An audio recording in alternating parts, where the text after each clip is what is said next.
Hi guys, Eric Pathy here at PickDawgz.com. Let's talk about your first college football Saturday.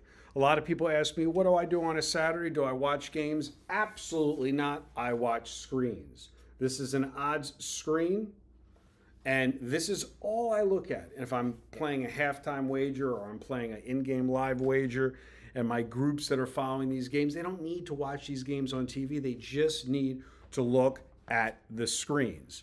Now, a lot of people have been inquiring, and I've been turning away more. Today I turned away 5 people to work with me one-on-one, not because they didn't want to join, not because they didn't want to pay the fee, because they were underfunded in their wagering accounts. If you don't have enough money in the accounts to follow the system, you're not going to be able to profit with the way I trade sports as opposed to wagering on sports. If you want to treat your wagering as a business, the most important thing is not paying me for access to the information. It's making sure you have enough money in your accounts to follow the system. Because unfortunately, I'm a high volume bettor as a professional bettor, and that takes a certain type of client watching this video that understands the more games he plays, the more likely he is to win, as opposed to somebody searching for the one big game. That's just not the way you're going to make consistent money. Now, let's talk about one of the systems in college football, not baseball. One of the systems, if you don't have access to syndicate information and you don't have access to good handicappers in football, what can you do in college football? Well, you get a unique scenario where sometimes the point spread and the total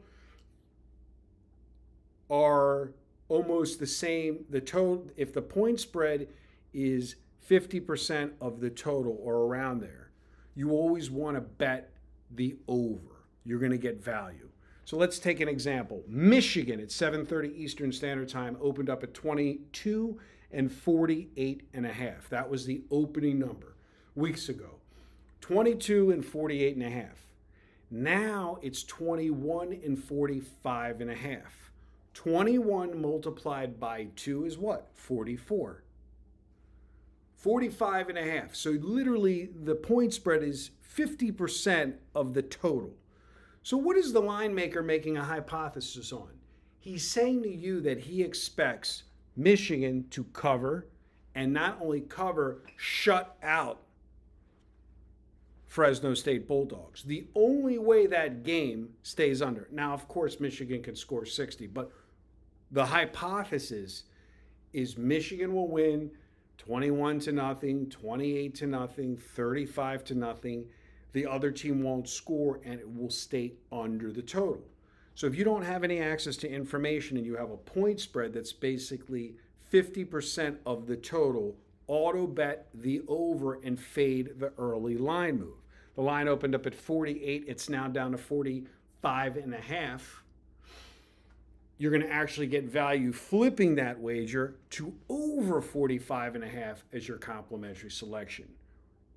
And you're taking the hypothesis that Fresno State is going to score, and therefore the game will go over the total, because we're going to make the assumption that Michigan is going to score and win the game.